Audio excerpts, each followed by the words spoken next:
이제 저출생 문제는 하루 이틀의 일이 아니죠. 새로 들어오는 어린이가 없어 문을 닫는 어린이집이 잇따르고 있습니다. 그렇다면 이 공간을 어떻게 하느냐를 놓고 곳곳에서 갈등이 벌어지고 있는데요.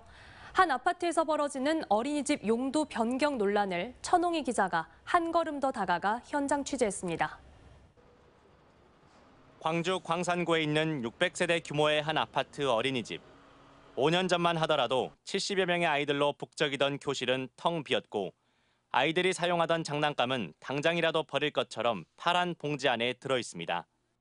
지난해 이 아파트 어린이집에 어린이들이 한 명도 들어오지 않으면서 이곳은 1년 넘게 문을 닫은 상태로 방치돼 있습니다. 이 어린이집을 7년가량 운영해온 박모 씨.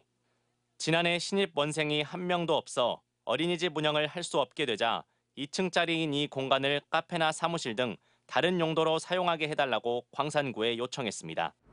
어린이집 용도로밖에 사용할 수 없다고 해가지고 대출 이자가 한 200 정도 가까이 나가고 있습니다. 그러나 광산구는 주택 건설 기준 등에 관한 규정을 근거로 용도 변경을 허가하지 않았습니다. 300세대 이상 규모의 아파트에는 어린이집을 반드시 두도록 대통령령에 규정돼 있다는 점을 들었습니다.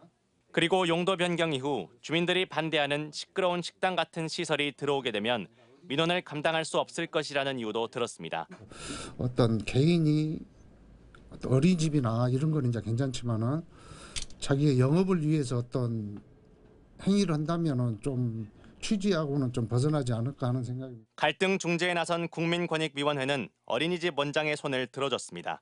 어린이집이 필수 시설이지만 현행법상 용도 변경이 불가능하지 않고 주민투표에서 60% 이상이 찬성한 만큼 주민 민원도 광산구가 걱정할 정도는 아니라는 겁니다.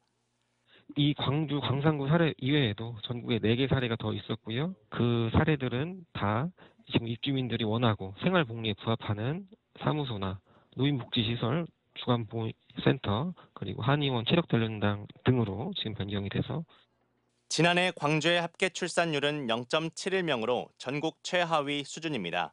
이 여파로 광주 지역 아파트 어린이집도 줄곧 줄어들고 있습니다. 어린이집 폐원이 줄을 잇는 상황에서 비슷한 분쟁에 어떻게 대처해야 하는지 주민들과 자치단체의 고민이 더 늘게 됐습니다. MBC 뉴스 천홍입니다. 언제 어디서나 내 손 안의 뉴스. 광주 MBC 뉴스 유튜브 구독으로 함께하세요.